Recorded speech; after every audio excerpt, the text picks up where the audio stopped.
जय माता दी दोस्तों, आप सभी को आषाढ़ मास के गुप्त नवरात्रि के 9वें दिन की हार्दिक शुभकामनाएं। आप सभी पर मां जगदम्बा की कृपा सदा सर्वदा बनी रहे।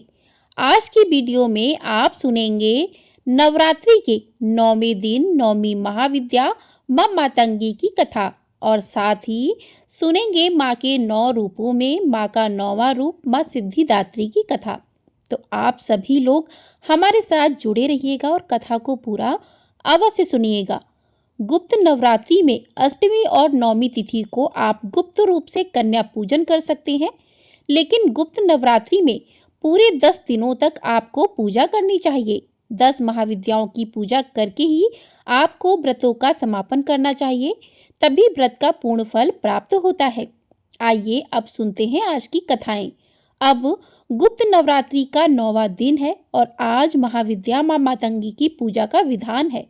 गुप्त नवरात्रि में जो लोग भी गुप्त नवरात्रि के पूरे उपवास रखते हैं, उन्हें पूरे 10 दिन की पूजा करके यानी 10 महाविद्याओं की पूजा करके फिर कन्या पूजन करना चाहिए। और गुप्त नवरात्रि में प्रकट रूप से कन्या पूजन नहीं किया जाता है, यानी कि सबको बताकर सबको दिखाकर कन्या पूजन भी नहीं किया जाता। इस बात का आप विशेष ध्यान रखें। वैसे तो आप प्रकट नवरात्रि में अष्टमी या नौवीं के दिन कन्या पूजन करते होंगे, लेकिन आपको गुप्त नवरात्रि में 10वें दिन ही जो भी आपको अपने व्रतों का समापन है वह करना चाहिए। उससे पहले व्रतों की समाप्ति आपको नहीं करनी चाहिए। जो लोग भी नवरात्रि के इस नियम का पालन करते हैं, उन्हें ही गुप्त नवरात्रि की पूजा या रखे गए उपवासों का फल प्राप्त होता है। 10वें दिन महाविद्या कमला देवी की पूजा के साथ ही आप नवरात्रि व्रत का पारण कर सकते हैं।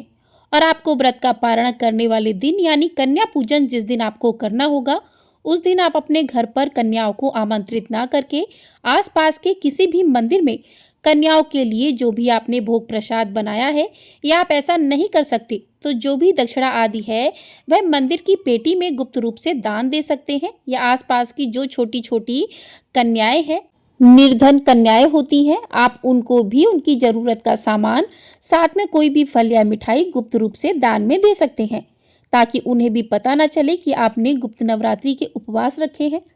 ध्यान रखें कि आप कन्याओं के पैर छूकर उनका आशीर्वाद लेना ना भूलें। अगर आसपास कन्याएं ना मिले तो आप नवरात्रि की पूजा के बाद 10 छोटी छोटी सी पूड़ियाँ या 10 फल आप गौ माता को खिलाकर भी व्रत का पारण कर सकते हैं। हमारे शास्त्रों में गुप्त नवरात्रि को बहुत ही शुभ और महत्वपूर्ण माना जाता है। कहते हैं जो भी मनोकामना आपकी प्रकट नवरात्रि के व्रतों से पूरी नहीं होती, वह मनोकामना यदि सच्चे मन से गुप्त नवरात्रि में पूजा करके प्रार्थना की जाए तो बहुत जल्दी पूर्ण हो जाती हैं। गुप्त नवरात्रि में रखे गए उपवासों में बहुत शक्ति होती है।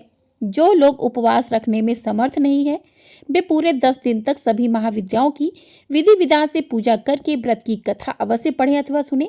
10वें दिन प्रथम महाविद्या से लेकर अंतिम महाविद्या का आपको स्मरण करना चाहिए। पूजा पाठ या रखे गए उपवास में हुई गलतियों के लिए क्षमा याचना करनी चाहिए।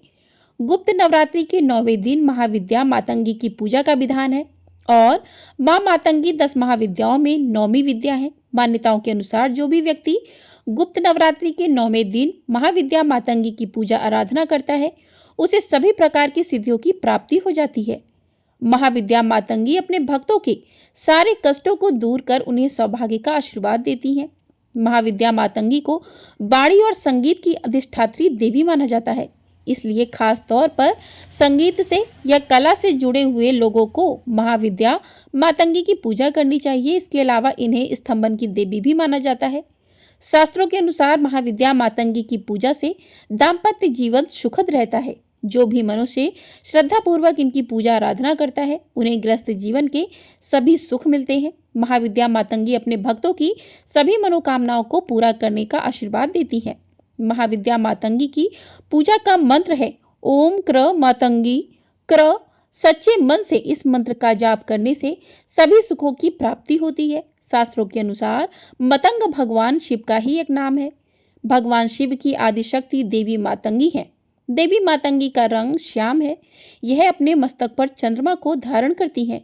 मातंगी देवी ने राक्षसों का वध करने के लिए तेजस्वी रूप धारण किया था और महाविद्या मातंगी लाल रंग के वस्त्र धारण करती हैं। इनकी सवारी सिंह है और यह अपने पैरों में लाल पादुका और गले में लाल माला धारण करती है। महाविद्या के हाथों में धनुष, बाण, शंख, पास, कटार, छत्र, त्रिशूल, अक्षमाला आदि विराजमान रहते हैं। शास्त्रों में वर्णन मिलता है कि जो भी व्यक्ति पलाश, मल्लिका के फूलों से या बेल पत्रों से मां मातंगी की पूजा करता है, उसके अंदर आकर्षण और स्तंभन शक्ति का विकास होता है। देवी मातंगी की साधना रात्रि में की जाती है और इनकी पूजा करने के लिए सबसे पहले स्नान करने के बाद लाल रंग के वस्त्र धारण करें। अपने घर में मंदिर के सामने बैठकर या पूजा के कमरे में पश्चिम दिशा की ओर मुंह करके बैठ जाएं। बैठने के लिए हमेशा लाल रंग के ऊनी आसन का ही प्रयोग करें और अपने सामने लकड़ी की एक चौकी रखें। उस पर गंगा जल छिड़क कर उसे शुद्ध कर लें। चौकी पर लाल रंग का वस्त्र बिछाएं। मां मातंगी की साधना में महाविद्या मातंगी की तस्वीर, यंत्र और लाल मूंगे की माला बहुत महत्वपूर्ण होती है। अगर आपके पास यह सभी चीजें उपलब्ध नहीं है तो किसी तांबे की प्लेट में स्वास्तिक बनाएं, उसके ऊपर एक सुपारी स्थापित कर दें और इस सुपारी को ही यंत्र बांधकर पूजा कर सकते हैं। अब मां मातंगी की तस्वीर के सामने शुद्ध घी का दीपक जलाएं और मां को लाल रंग के पुष्प अर्पित करें। इसके बाद देवी मातंगी के कवच का पाठ करें। देवी मातंगी की साधना करते समय साधक को पूरी श्रद्धा और आस्था के साथ सभी नियमों का पालन करना चाहिए। इस प्रकार सच्चे मन से की गई पूजा से मनुष्य के जीवन से दरिद्रता दूर हो जाती है, दुर्भाग्य सौभाग्य में बदल जाता है और कभी धन की कमी का सामना नहीं करना पड़ता। भक्तों की जैसी मनोकामना हो वह मनोकामना पूरी हो जाती है। सबसे विशेष बात यह है कि महाविद्या मातंगी को जूठन का प्रसाद अर्पित किया जाता है, जूठा भोग लगाया जाता है। एकमात्र महाविद्या मातंगी देवी ही ऐसी देवी है जिन्हें झूठा प्रसाद अर्पित किया जाता है। इस बात का ध्यान रखें, आप जो भी माँ को चाय, फल का, मिठाई का या सात्विक भोजन का, फलाहार का भोग लगा रहे हैं उसे आप किसी भी छोटी कन्या को पहले खिला दें। छोटी कन्या आसपास ना हो तो किसी सुहागिन महिला को आप खिला दें या फिर आप गौ माता को खिला दें। उसके बाद आप मातंगी देवी को यह भोग प्रसाद अर्पित करें। तो ये थी माँ मातंगी की पूजा विधि, साथ ही माँ का स्वरूप कैसा है। अब सुनते हैं माँ मातंगी की पौराणिक कथा। प्रिय श्रोताओं, पौराणिक कथा के अनुसार मतंग ऋषि की पुत्री है माता मातंगी। एक बार भगवान विष्णु और उनकी पत्नी लक्ष्मी जी भगवान शिव और पार्वती जी से मिलने के लिए उनके निवास स्थान कैलाश शिखर पर गए। भगवान विष्णु अपने साथ कुछ खाने की सामग्री भी लेकर गए और शिव जी को उन्होंने वह सामग्री भेंट कर दी। भगवान शिव पार्वती जी ने भोजन किया लेकिन कुछ अंश धरती पर गिर गया। उन गिरे हुए भोजन के भागों में से एक श्याम बड़ वाली दासी ने जन्म लिया जो मातंगी नाम से विख्यात हुई। अन्य पुराणों में इन्हें मतंग ऋषि की पुत्री के रूप में जन्म लेने के कारण उनका नाम मातंगी पड़ा। ऐसा भी मानते हैं कि महाविद्या मातंगी की सबसे पहले आराधना भगवान विष्णु ने की थी। वह भगवान विष्णु जी की आदि शक्ति भी मानी गई है।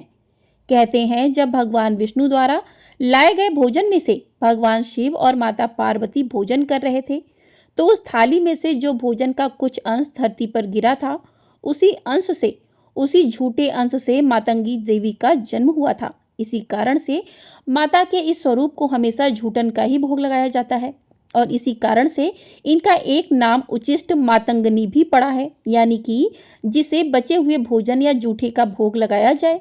असल में देवी माँ के इस रूप को धारण करने का मूल उद्देश्य यह था कि संसार में जो भी छोटी या निम्न जाति के लोग हैं उनकी रक्षा हो सके और उन्हें भी सम्मान मिल सके, सामाजिक स्थिति को सुधारा जा सके।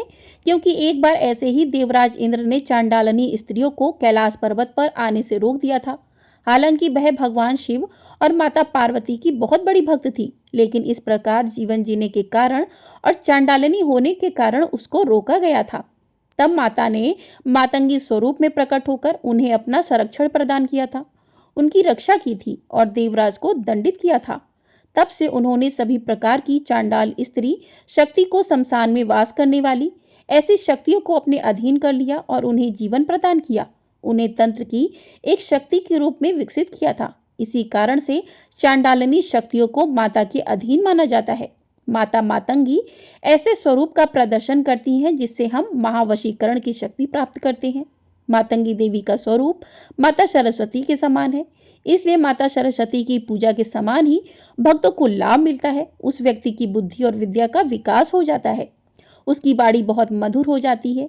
मातंगी देवी के आशीर्वाद से मनुष्य को कला, संगीत, नृत्य, गायन और ऐसी जितनी भी कलाएं हैं उनमें भी पारंगता हासिल हो जाती है।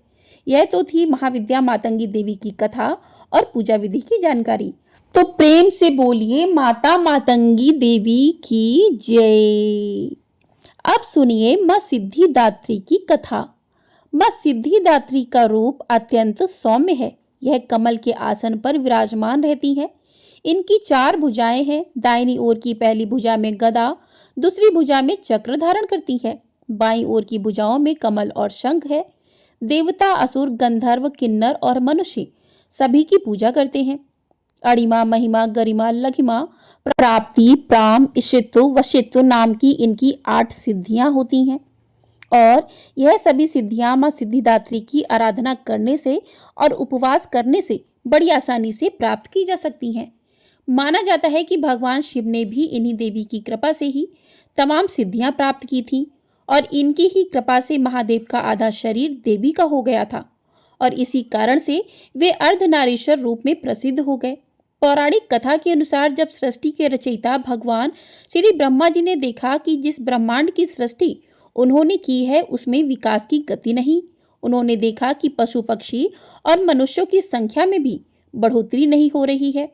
कहा जाता है कि तब आकाशवाणी के अनुसार श्री ब्रह्मा जी ने प्रजननी सृष्टि उत्पन्न करने का संकल्प लिया और श्री ब्रह्मा जी ने जब इस बारे में भगवान विष्णु से पूछा तो उन्होंने महादेव की आराधना करने के लिए कहा। इसके बाद श्री ब्रह्मा जी ने शक्ति के साथ महादेव को संतुष्ट करने के लिए कठिन तपस्या की थी। ब्रह्मा जी की तपस्या से महादेव अत्यंत संतुष्ट होकर अर्धनारीश्वर रूप धारण करके उनके समीप गए तथा अपने शरीर में स्थित देवी शक्ति के अंश को अलग कर दिया। तब ब्रह्मा जी ने उस परम शक्ति की स्तुति की। ब्रह्मा जी की स्तुति से प्रसन्न होकर शक्ति ने अपनी भ्रुकुटी के मध्य से अपने ही समान कांत वाली एक अन्य शक्ति की सृष्टि की। तब इन्होंने ही हिमालय की पुत्री पार्वती रूप में जन्म लेकर महादेव से मिलन किया। भगवान शिव ने ब्रह्मा जी को प्रजनन सृष्टि के निर्माण के लिए प्रेरित करने के उद्देश्य से अपना अर्धनारीश्वर रूप में दर्शन दिया था, लेकिन उनके इस स्वरूप का एक ही अर्थ था कि स्त्री और पुरुष दोनों एक समान है, दोनों में किसी भी तरह का कोई भी भेदभाव करना गलत है। यह थी मां सिद्धिदात्री की कथा। प्रेम से बोलिए मां सिद्धिदात्री की जय। तो इस प्रकार से मातंगी माता की कथा और साथ ही मां सिद्धिदात्री की कथा पूर्ण हुई है। आपको ये वीडियो पसंद आई हो तो वीडियो को लाइक कर लीजिएगा। चैनल पर नए हैं तो चैनल को सब्सक्राइब भी कर लीजिएगा। एकादशी कब की है ये वीडियो आपको हमारे चैनल पर मिल जाएगी, साथ ही एकादशी की कथा भी सुनाई जाएगी। तो चैनल को सब्सक्राइब करके ढेर सारा प्यार अपना जरूर दीजिएगा। प्रेम से बोलिए जय माता दी। वीडियो पसंद आई हो कमेंट बॉक्स में जय माता दी अवश्य लिखिएगा।